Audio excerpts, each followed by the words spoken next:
শীতের শুরুতেই আমাদের পাহাড়ি গ্রামে আজ আমরা চাল কুমড়ো দিয়ে বানিয়ে ফেলেছি দারুণ স্বাদের মোরব্বা আর এক প্রাণ জুড়ানো পানীয়। কিভাবে চলো দেখে নেওয়া যাক। সবচেয়ে আগে বাড়ির জাংলা থেকে তুলে আনি সবচেয়ে বড় চাল কুমড়োটা। এরপর এর ওপরের শক্ত খোসা আলতো করে ফেলে দিই, যাতে খোসার তেতো ভাব মোরব্বার মিষ্টতা নষ্ট না করে। এবার খোসা সহ একটি টুকরো আলাদা করে রাখি, কারণ ঠিক এই অংশ দিয়েই পরে তৈরি হবে সেই মন ভরানো পানীয়টি।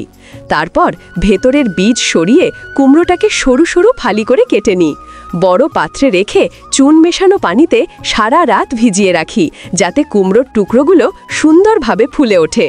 সকালে সেই পানি ফেলে দিয়ে বারবার পরিষ্কার জল দিয়ে ধুয়ে নিই, যতক্ষণ না বাড়তি চুন পুরোপুরি বেরিয়ে যায়।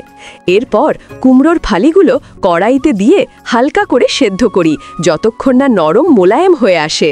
এখন গরম অবস্থাতেই ওপরে ছিটিয়ে দিই চিনি আর ঢেকে রাখি কিছুক্ষণ, যাতে পুরো মিষ্টিটা কুমড়োর ভেতর ঢুকে যায়।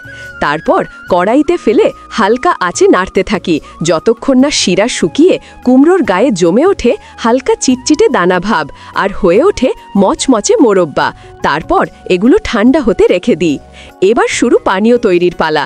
কড়াইতে দিই খোসা সহ সেই কুমড়োর টুকরো, তার সাথে দেশি গুড় আর সামান্য লবণ আর হালকা ভাপে রান্না করি কিছুক্ষণ। তারপর তুলে ঠান্ডা পানিতে ডুবিয়ে রাখি। ঠান্ডা হলে ভালো করে পিষে কাপড়ে ছেঁকে নিই, যাতে বের হয়ে আসে কুমড়োর খাঁটি মিষ্টি রস। এই সব কাজেই লাগে অনেক যত্ন আর পরিশ্রম।